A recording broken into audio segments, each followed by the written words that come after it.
আমি দৈনন্দিন জীৱনত ভাৱ প্ৰকাশৰ বাবে যিমানবোৰ শব্দ ব্যৱহাৰ কৰোঁ এই সকলোবোৰ শব্দ অভিধানত নাই।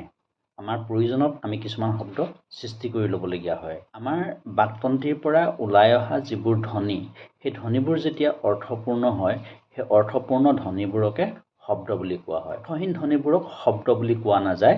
আমি ব্যৱহাৰ কৰা শব্দবোৰৰ কিছুমান সৰু সৰু ৰূপ থাকে। ধৰি লোৱা হওক ধাননি শব্দটো। এই ধাননি শব্দটো হৈছে ধান আৰু তাৰ লগত যোগ হৈছে অনি। এই সৰু সৰু ৰূপবোৰক আকৃতি বুলি কোৱা হয়। ধান আৰু অনি এই দুইটাকে আকৃতি বুলি কোৱা হয়। আকৃতিবোৰৰ যিটো অৰ্থ আছে যাক অৰ্থপূৰ্ণ বুলি কোৱা হয়, অৰ্থপূৰ্ণ অংশক শব্দ বুলি কোৱা হয় বা প্ৰকৃতি বুলি কোৱা হয়। আকৃতিবোৰৰ অৰ্থপূৰ্ণ অংশক প্ৰকৃতি বা শব্দ বুলি কোৱা হয়। এই শব্দবোৰৰ পৰা আকৌ বেলেগ শব্দ সৃষ্টি কৰিব পাৰি। ধাননি শব্দটো তাৰ ৰূপ হৈছে ধান আৰু অনি। ইয়াৰে ধানটো প্ৰকৃতি আৰু আনটোক আকৃতি বুলি কোৱা হয়। প্ৰকৃতিক কিছুমানে প্ৰাকৃতি বুলিও কোৱা, দুয়োটাই গ্ৰহণযোগ্য। প্ৰাকৃতি দুবিধ, এবিধ ধাতু প্ৰাকৃতি আৰু আনবিধ হৈছে নাম প্ৰাকৃতি বা প্ৰাতিপাদিক। ধাতু প্ৰাকৃতি হৈছে যিয়ে কাৰ্য সম্পাদন কৰা বা হোৱা বুজায়, সিয়ে ধাতু প্ৰাকৃতি। আনহাতে নাম প্ৰাকৃতি হৈছে যিয়ে কোনো বস্তুৰ দোষ গুণ আদি বুজায়, তাকে নাম প্ৰাকৃতি বা প্ৰাতিপাদিক বুলি কোৱা হয়।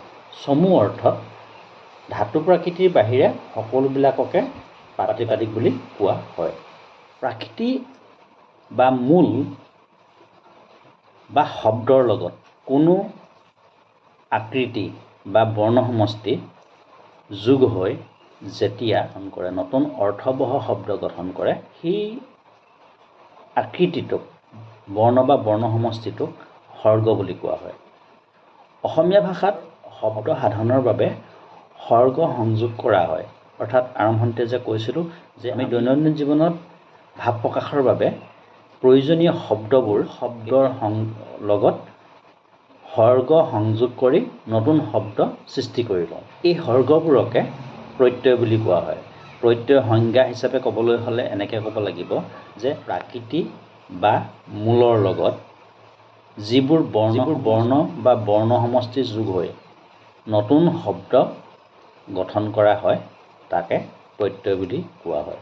বৰ্ণ বা বৰ্ণ সমষ্টিবোৰক সৰ্গ বুলিও কোৱা হয়। এনেকৈও ক'ব পাৰি যে প্ৰাকৃতি বা মূলৰ লগত যিবোৰ সৰ্গ যোগ হৈ নতুন অৰ্থবহ শব্দ সৃষ্টি কৰে তাকে প্ৰত্যয় বুলি কোৱা হয়। অসমীয়া ভাষাত প্ৰত্যয় দুই প্ৰকাৰৰ। এই সৰ্গবোৰ শব্দৰ আগতো বহিব পাৰে বা পাছতো বহিব পাৰে।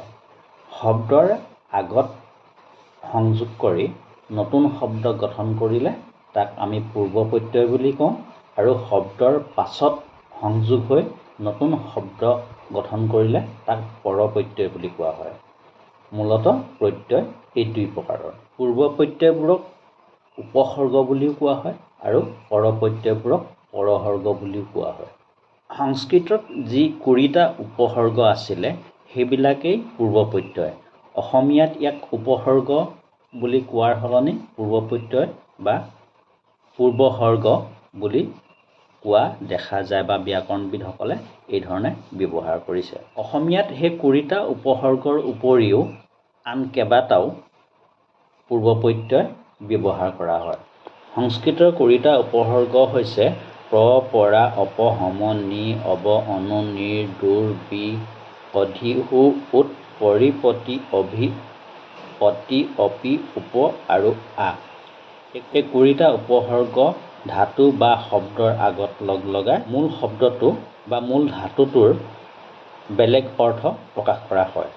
যেনে প্ৰ উপসৰ্গ লগাই প্ৰস্থান, প্ৰসিদ্ধ, প্ৰবীণ, পৰা উপসৰ্গ লগাই পৰাক্ৰম, পৰামৰ্শ, অপ উপসৰ্গ লগাই অপকাৰ, অপব্যয়, হম উপসৰ্গ লগাই সন্মতি, সংস্কৃত, নি উপসৰ্গ লগাই নিদাৰুণ, নিহত, অব উপসৰ্গ লগাই অৱকাশ, অৱধান আদি। অসমীয়া ভাষাত ব্যৱহাৰ হোৱা কেইটামান পূৰ্ব প্ৰত্যয় হৈছে বে, বেদখল, বেআইন। মূল শব্দ দখল, তাৰ আগত বে লগাই বিপৰীত অৰ্থ প্ৰকাশ কৰা হৈছে। আইনৰ আগত বে লগাই বিপৰীত অৰ্থ প্ৰকাশ কৰা হৈছে। আন এটা হৈছে আও, মৰণ, আও মৰণ, বাট, আও বাট। সেইদৰে অ, মিল, অমিল, সময়, অসময়, অনা, অসমীয়া, অনা অসমীয়া, হক, অনাহক ইত্যাদি। আনা, আনাৰস, আনাকটা ইত্যাদি। সেইদৰে আলা এটা অসমীয়াত ব্যৱহৃত পূৰ্ব প্ৰত্যয়, যেনে বাদু, আলাবাদু নিষ্কৰ্মাৰ অৰ্থত ব্যৱহাৰ কৰা হয়। এইখিনিতে মন কৰিবলগীয়া যে সংস্কৃতৰ কিছুমান উপসৰ্গ ভাষাত ব্যৱহাৰ কৰা হয়। আন কিছুমান উপসৰ্গ হৈছে উ, হচৌ, উজান, উচন, উঠন ইত্যাদি। কাজি, লাগি আদি শব্দৰ আগত উপসৰ্গ লগায়ো বিপৰীত অৰ্থ প্ৰকাশ কৰা হয়। সেইফালৰ পৰা এটো অসমীয়াত ব্যৱহৃত এটা পূৰ্ব প্ৰত্যয়। না পূৰ্ব প্ৰত্যয় ব্যৱহাৰ কৰি নাবালক, নি পূৰ্ব প্ৰত্যয় ব্যৱহাৰ কৰি, নিটো সংস্কৃততো আছে, নি, নীলাজ, নিভাজ, নিমাত ইত্যাদি।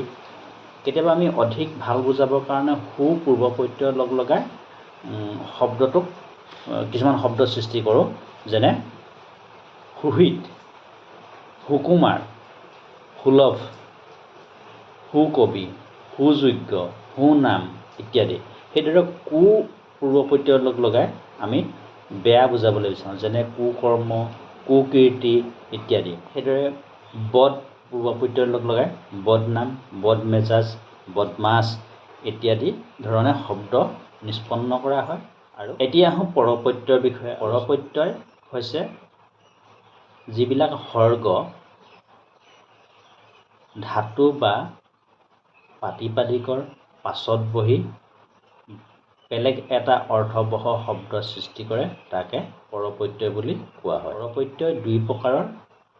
প্ৰথমটো হৈছে কৃত প্ৰত্যয়, দ্বিতীয়টো হৈছে তদ্ধিত প্ৰত্যয়। আগতে কোৱা হৈছে যে প্ৰাকৃতি দুই প্ৰকাৰৰ, এক হৈছে ধাতু প্ৰাকৃতি, আনটো হৈছে প্ৰাতিপাদিক বা নাম প্ৰাকৃতি।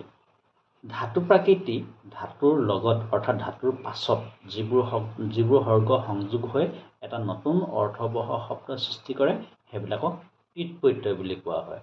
যেনে বহ যোগ ওৱা, বহটো ধাতু, সু যোগ অন, সোৱন, মাগ যোগ অনিয়া, মগনিয়া, কাণ যোগ উৰা, কান্দোৰা ইত্যাদি। তদ্ধিত প্ৰত্যয় প্ৰাতিপাদিকৰ পাছত যিবোৰ সৰ্গ যোগ হৈ নতুন শব্দ সাধন কৰে, তাকে তদ্ধিত প্ৰত্যয় বুলি কোৱা হয়। যেনে ধান যোগ অনি ধাননি, ধাৰ যোগ ওৱা ধাৰুৱা বা ধৰুৱা, বুধি যোগ অক বুধিয়ক, ফুল যোগ অতি ফুলতি, শেষ যোগ অতিয়া শেহতীয়া, জান যোগ অনি জাননী, আগ যোগ অলি আগলি, গাঁও যোগ অলিয়া গাঁৱলীয়া, জাবৰ যোগ জবৰা আদি। আমাৰ সাধাৰণতে হোৱা ভুলটো হৈছে আমি কোনটো কৃত প্ৰত্যয় কোনটো তদ্ধিত প্ৰত্যয় বাছি উলিওৱাত অসুবিধা হয়। কথাটো একেবাৰে সহজ যে আমি শব্দটোৰ মূলটো উলিয়াই ল'ব লাগিব। যেনে পনীয়া শব্দটো, পনীয়া শব্দটো বহুতে ভুল কৰে যে পন যোগ ইয়া, পনি যোগ আ এনেধৰণে প্ৰত্যয় ভাঙি দেখুৱায়। কিন্তু পনীয়া শব্দটো ক'ৰ পৰা সৃষ্টি হৈছে? পানীৰ লগত জড়িত। পানী য'ত বেছি থাকে তাকে পনীয়া বুলি কোৱা হয়। গতিকে মূল শব্দটো পানী। আমি এটা কথা মন কৰিব লাগিব যে য'ত সৰ্গ বা প্ৰত্যয় যোগ হয় তাৰ মূলটো সদায় এটা শব্দ হ'ব লাগিব। শব্দ মানে অৰ্থযুক্ত হ'ব লাগিব। পনীয়া শব্দটোত পানী যোগ ইয়া হ'ব। পানী যোগ ইয়া এইটো কৃত প্ৰত্যয় নে তদ্ধিত প্ৰত্যয় আমি কেনেকৈ জানিম? মই আগতেই কৈছোঁ যে কৃত প্ৰত্যয় হ'বলৈ হ'লে ধাতুৰ লগত যোগ হ'ব লাগিব আৰু তদ্ধিত প্ৰত্যয় হ'লে প্ৰাতিপাদিকৰ লগত যোগ হ'ব লাগিব। ধাতু নে প্ৰাতিপাদিক? ধাতু হৈছে ক্ৰিয়াৰ মূল, যি কাম কৰা বা হোৱা বুজায়। পানীটোৱে কোনো কাৰ্যক বুজোৱা নাই, ই এটা বস্তুৰ নাম বুজাইছে, গতিকে ই প্ৰাতিপাদিক। আনহাতে সোৱন, সু যোগ অন, সোৱন, সুটোৱে এটা কাৰ্যক বুজাইছে, গতিকে ই হ'ব ধাতু। আমি আন এটা প্ৰক্ৰিয়াৰে ধাতু নে প্ৰাতিপাদিক সেইটো বিচাৰি উলিয়াব পাৰিম। মূল শব্দটো নিৰ্ধাৰণ কৰাৰ পাছত মূল শব্দটোৰ লগত যদি এটা ক্ৰিয়া বিভক্তি লগাই দিওঁ, অৰ্থাৎ ক্ৰিয়াৰ মূলকে যিহেতু ধাতু বুলি কোৱা হয়, ধাতুৰ পৰাই ক্ৰিয়া হ'ব গতিকে সেই ধাতুটোত আমি এটা ক্ৰিয়া বিভক্তিক লগাই দিলে সি এটা ক্ৰিয়াপদ হৈছে নে নাই তাক চাব লাগিব হু যোগ ইছে শুইছে এটা ক্ৰিয়াপদ হ'ল গতিকে হুটো ধাতুৰ লগত যোগ হ'লে কৃত প্ৰত্যয় হ'ব হুৱনটো হু যোগ অন সেইটো কৃত প্ৰত্যয় তাক কৃত প্ৰত্যয় বুলি কোৱা হয় আনহাতে আমি যিটো উদাহৰণ দিলোঁ পনীয়াটোত পানী যোগ ইয়া পানীৰ লগত আমি ইছে প্ৰত্যয় যদি যোগ লগাই দিওঁ সি এটা ক্ৰিয়াপদ হ'বনে নহয় দেখিছোঁ পানীছে এটা ক্ৰিয়াপদ নহ'ব গতিকে ই পাতিপাদিক হ'লে ই তদ্ধিত প্ৰত্যয় ধৰণে আমি যেতিয়া প্ৰত্যয় ভাঙি কি প্ৰত্যয় যোগ হৈছে দেখুৱাবলগীয়া হয় মূল শব্দটো উলিয়াই লৈ তাৰ লগত এটা ক্ৰিয়া বিভক্তি যোগ কৰি চায়ো ধাতু নে পাতিপাদিক উলিয়াব পাৰিম অৰ্থাৎ কৃত প্ৰত্যয় নে তদ্ধিত প্ৰত্যয় তাক উলিয়াব পাৰিম আমাৰ সাধাৰণতে ভুল হৈ থকা কিছুমান প্ৰত্যয় মই এইখিনিতে উল্লেখ কৰি দিছোঁ যেনে আমাৰ কিছুমান শব্দ আছে তাৰ লগত প্ৰত্যয় যোগ হৈ যোৱাৰ লগে লগে মূল শব্দটোৰ লগত যুক্ত হৈ থকা স্বৰচিহ্ন বদলি হয় যেনে ঢুলীয়া মূৰ্ধন্য ধ হচৌকাৰ লত দীৰ্ঘইকাৰ ব্যস্তয়ত আকাৰ ঢুলীয়া শব্দটোক প্ৰত্যয় ভাঙিবলৈ হ'লে আমি ঢোল যোগ ইয়া কৰিব লাগিব কিন্তু হচৌকাৰ ল ঢোল যোগ ইয়া দীৰ্ঘই ব্যস্তয়ত আকাৰ ইয়া ঢোল যোগ ইয়া সেইটো যদি দিওঁ সেইটো ঢোল নবজা ঢোল সেইটো ঢোল কৰিলে নহ'ব ঢোল শব্দটোৰ মূল যিটো ৰূপ মূৰ্ধন্য ধত উকাৰ ল ঢোলৰ লগত যেতিয়া ইয়া প্ৰত্যয় যোগ হৈ গ'ল তেতিয়া তাৰ স্বৰচিহ্নটো মূল শব্দৰ স্বৰচিহ্নটো বদলি হৈ যায় অৰ্থাৎ ধৰণে কিছুমান শব্দ প্ৰত্যয় ভঙাৰ বেলিকা লক্ষ্য কৰিবলগীয়া কিছুমান শব্দত প্ৰত্যয় যোগ হোৱাৰ পাছত শব্দৰ ৰূপটো বদলি হৈ যায় প্ৰত্যয় সংযোগ কৰাৰ ক্ষেত্ৰত ছাত্ৰ ছাত্ৰীসকলে প্ৰায় সমস্যাত পৰা দেখিবলৈ পোৱা যায় তেওঁলোকৰ মাজত কিছুমান আউল লাগে গতিকে এনেকুৱা কেইটামান শব্দ মই উল্লেখ কৰিব বিচাৰিছোঁ পনীয়া মগনীয়াৰ তদ্ধিত প্ৰত্যয়ৰ ক্ষেত্ৰত পচতি শব্দটোত প্ৰত্যয় যোগ হৈছে 5 শব্দৰ লগত 5 যোগ অতি পুৱতি শব্দটো পুৱা যোগ অতি আধৰুৱা আধা যোগ অৰুৱা অঘাইত অঘ যোগ আইত ডকাইত ডকা যোগ আইত লোহাৰ লৌহ যোগ আৰ কহাৰ কাঁহ যোগ আৰ কুমাৰ কুম্ভ যোগ আৰ খৰাং খৰ যোগ আং চোৰাং চুৰ যোগ আং থিৰাং থিৰ যোগ আং আদি সেই একেধৰণে লথিয়া লাঠি যোগ ইয়া থপৰীয়া থাপৰ যোগ ইয়া জটিল জট যোগ ইল ঢুলীয়া শব্দৰ দৰে লুণীয়া ৰুগীয়া আদি শব্দবোৰৰ স্বৰবৰ্ণৰ পৰিৱৰ্তন হয় এতিয়া